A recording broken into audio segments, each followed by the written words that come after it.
माध्यमातून आम्ही आज पालवी प्रतिष्ठाने खाऊ वाटप करण्याच्या उद्देशाने आलो. डॉक्टर बाबासाहेब आंबेडकर यांच्या 35व्या जयंतीनिमित्त सर्व मंडळाच्या वतीने व गावकऱ्यांच्या वतीने आम्ही पालवी प्रतिष्ठान विशेष बालपणासाठी जी संस्था स्थापन आहे त्यासाठी आम्ही खाऊ वाटप करणार आहोत.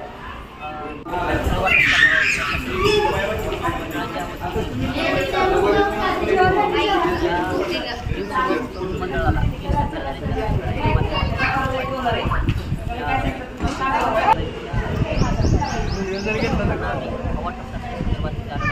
आमच्या संस्थेला 1 वर्ष पूर्ण झालेलं आहे.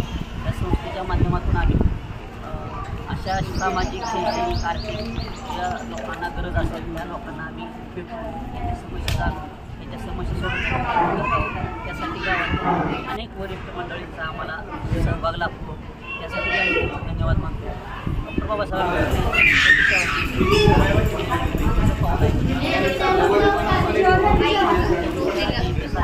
ह्याच पद्धतीने आम्ही करणार आहोत.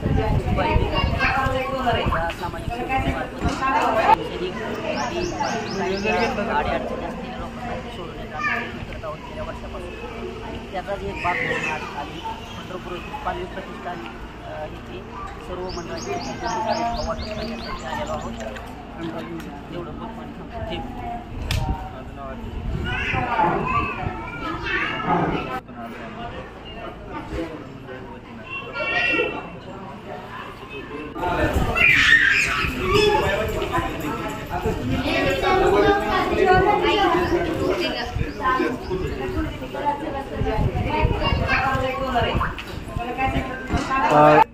हे जे तुम्ही उपक्रम राबवत आहात याच्या पाठीमागे कोणकोणते उद्देश आहेत की बाबा सर्व समाजातील तळागाळातील जी लोक आहेत, मागासवर्गीय असतील, इतर मागासवर्गीय असतील, या लोकांना पण याचा भविष्यात फायदा होईल का?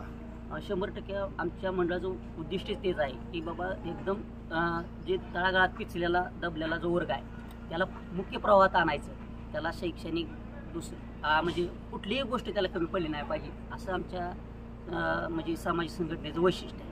मुख्य प्रवाहात आणणे त्याला. सामाजिक संघटना ही तुमची बहुउद्देशीय संघटना म्हणून काम करत आहे की सामाजिक फक्त कार्यासाठी कार्यरत म्हणून काम? सामाजिक कार्यासाठी. गव्हर्नमेंटचं रजिस्ट्रेशन वगैरे आहे त्याच्यामध्ये? गव्हर्नमेंटचं रजिस्ट्रेशन आहे. या माध्यमातून बहुउद्देशीय संस्था असेल किंवा तुमची सामाजिक संस्था असेल, यातून जे काही तळागाळातील लोक आहेत त्या लोकांचे काही गरीब मुलं आहेत त्यांच्या शिक्षणासाठी वगैरे काय तुमच्या संस्थेकडून काय भविष्यात फायदा होईल का? साहेब काय झाले, आमच्या संघटनेला संस्थेला 1 वर्ष झाले. आत्ताशी आम्ही पहिला पाऊल टाकला आहे. यानंतर आम्ही अशा अनेक घेऊन अनेक कामं करणार आहे इथून पुढे आमच्या संघटनेच्या संस्थेच्या मार्फत. आमच्या भीमसेवक तरुण मंडळ सामाजिक आमची जे भीमसेवक तरुण मंडळ सामाजिक संस्था आहे त्या संस्थेच्या माध्यमातून आम्ही वृक्षारोपण असेल, पाण्याचे कुठं सुविधा राबवायच्या असतील, झाडं लावा झाडं जगवा, या ज्या काय गोष्टी आहेत निसर्ग निर्मित आपल्याला हवं आहे, ऑक्सिजन आपल्याला मिळण्यासाठी जो काय प्लॅन्ट तयार करता येत आहे त्यापेक्षा आपण झाडेच लावली पाहिजे हा आमच्या सामाजिक संस्थेचा मोठा उद्देश आहे. आणि त्या उद्देशावर ही चालणारी संस्था आहे.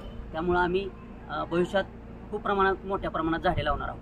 आणि झाडे लावा झाडे जगवा जो मलमूत्र आहे तो आम्ही सर्व महाराष्ट्रभर पसरवणार, देशभर पसरवणार. आणि जे काय युवा विद्यार्थी आहेत त्यांना शिक्षणापासून उद्योगाकडे नेण्यासाठी जो सर्व काय त्यांना जे स्टेटमेंट द्यायचं आहे ते देण्याचा आमच्या मंडळाचा उद्दिष्ट आहे, आमच्या संस्थेचं उद्दिष्ट आहे.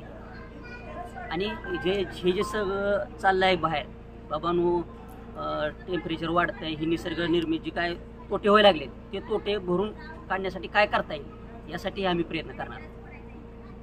धन्यवाद. भीमसेवक तरुण मंडळ नांदुरे या अंतर्गत हा उपक्रम राबवण्यात आला आहे. व जे अनाथ मुलं आहेत व अनाथ आश्रम आहेत त्यांना आम्ही थोडंसं म्हणजे पहिलंच वर्ष आहे आमचे मंडळाचं. त्या अंतर्गत कसं आहे ना, पुढं म्हणजे अनाथ आश्रमचे जे अनाथ मुलं आहेत त्यांना थोडं प्रोत्साहन असेल, शैक्षणिक असेल, त्यांना खाऊ वाटप असेल, या संस्थेमार्फत आम्ही देण्याचा प्रयत्न करेल. व भविष्यात या संस्थेमार्फत अजून सामाजिक कार्य भरपूर करण्यात येतील. ओके, जय भीम.